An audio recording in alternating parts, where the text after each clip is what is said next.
Journalist of the Year Award. With us tonight is news anchor and host Gwen Eiffel of the PBS NewsHour.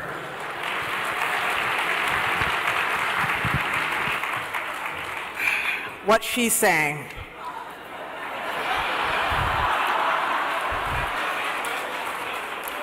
Yeah, I can follow that. I'm extremely excited to be here tonight to do this. I have to tell you, I'm about to present an award to one of my favorite people. But I have to tell you a couple stories first. One night last spring, ABC's Foreign Affairs correspondent Martha Raddatz was sitting on a plane. She was setting off on the first leg of one of her many trips to Afghanistan. Just before they closed the airplane door, her smartphone buzzed. The message was from her colleague Pierre Thomas, and it said, "Not reportable, but my sources say Osama bin Laden is dead." Martha leaped out of her seat. She ran out of the door just before it closed because she knew that if it was Pierre who was reporting this, it was true. Pierre Thomas is that kind of colleague, he is that kind of reporter, and he is that kind of man. Ask people about Pierre, and this is what you get back. Words like respect and professional. But you also hear descriptions like, what a nice guy, and what a good man, and he's Nathaniel's good dad, and he's Allison's good husband. I know him as a good brother. When Pierre joined the Washington Post in 1987, 3 years after I got there, he was a wide-eyed newbie fresh from the Roanoke Times and World News. Small town. We all soon discovered, though, that he was the hardest working man in show business. Then and now, he worked his beat, he developed his sources, he got the stories that no one else could, and then he turned it into award-winning journalism. He's kind of like Columbo.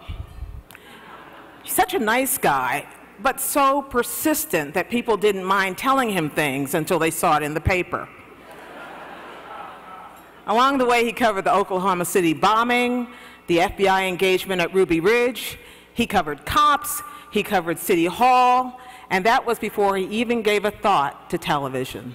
That came in 1997, when Pierre decided to make the leap and go to CNN, where he began covering the Justice Department. They were wise enough to realize if they hired someone who had the sources, they could teach him the TV, and boy, did he learn it. You see, I know what it's like to make that kind of transition from print to television. It is hard. But for Pierre, it was just another way to get and tell a good story. He covered Elian Gonzalez and juvenile justice and the inauguration of the nation's first black president. ABC's Washington Bureau Chief Robin Sproul told me this about Pierre. She said, "He comes in every day to do excellent work. He's professional, thorough, and right. He knows what he knows, and he knows what he doesn't." We all should have someone say that sort of thing about us in our profession. He's won the Peabody Award and the Emmy and the DuPont. On the day he left Washington this week to come here to NABJ, he got 2 hours sleep the night before so he could break the story about the George Zimmerman tapes on Good Morning America that morning, then get on a delayed flight and came to New Orleans. No wonder that tonight he is NABJ's Journalist of the Year.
That's my friend Byron Pitts.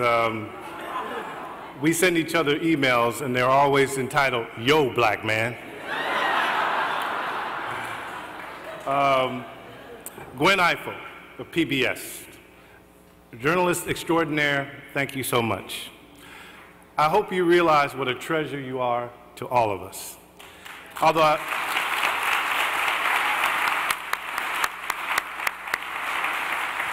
Although I must admit it's a little dangerous to have a Hall of Famer introduce you. I was worried that you would tell one or two stories, so thank you for being nice. NABJ, thank you. I cannot tell you how honored and humbled I am you selected me for this award. To be honored by this organization at this moment is overwhelming. I have some heartfelt things to say, but first, I have a few people to thank.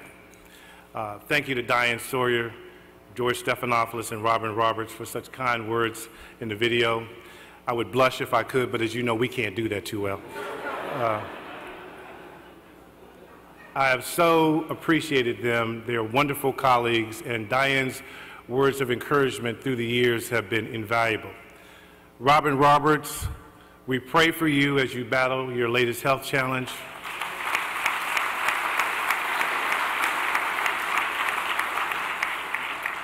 I want to do a few quick thank yous. Thank you to Disney and Ann Sweeney, president of Disney ABC Television, who sent me such a very nice note upon hearing of this honor. It's a tribute to NABJ that she would so quickly recognize the honor. To Ben Sherwood, president of ABC News, and the entire management team of the news division, thank you for the opportunities. Opportunity, as you well know, is half the battle. Under Ben, there is such a commitment to excellence and reporting.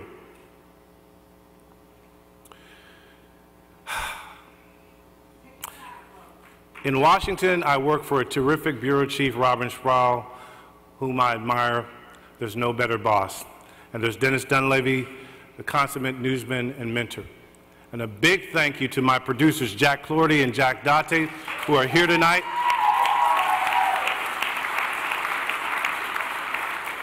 And Jason Ryan, who could not be here because he has a baby on the way.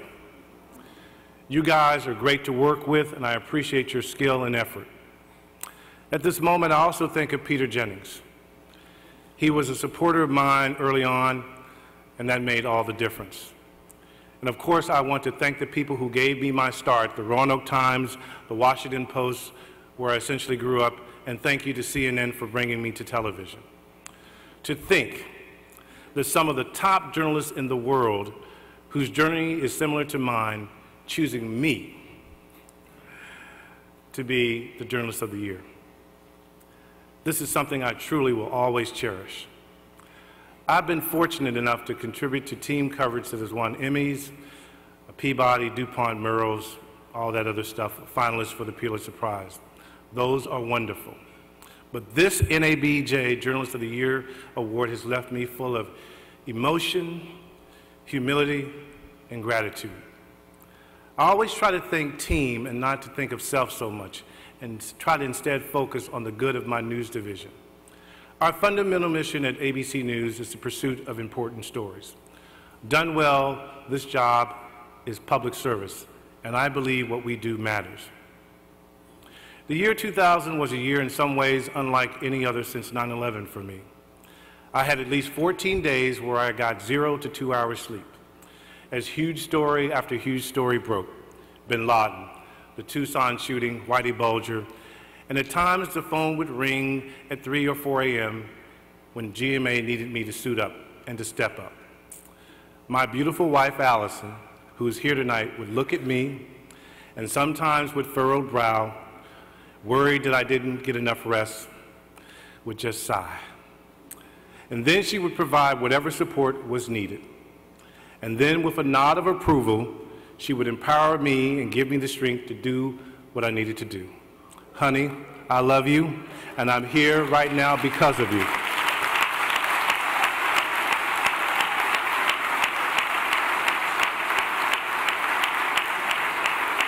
Never once, and this is true, never once have you complained, not once.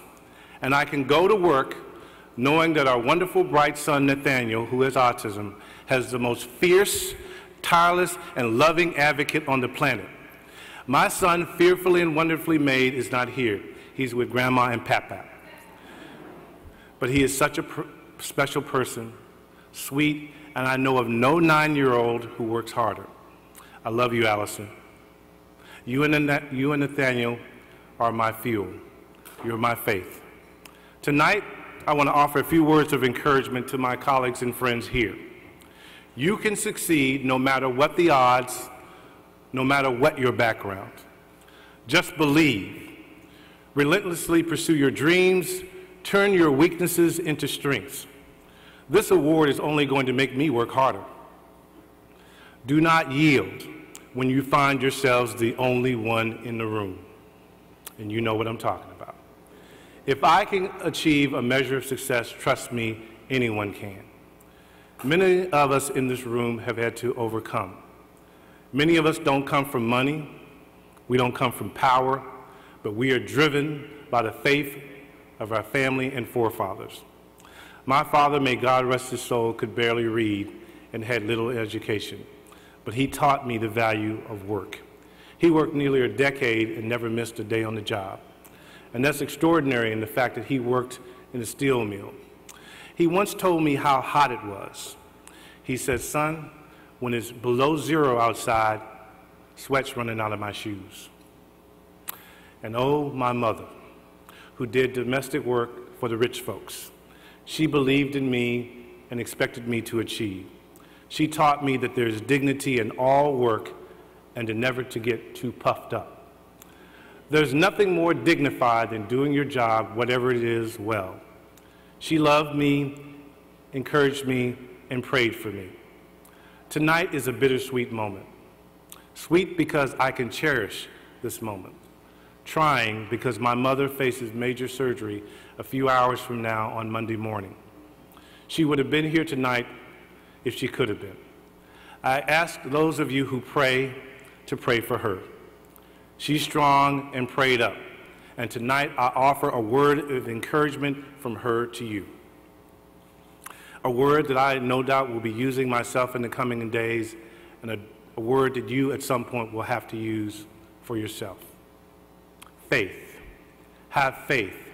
Trust and believe, and everything will be all right.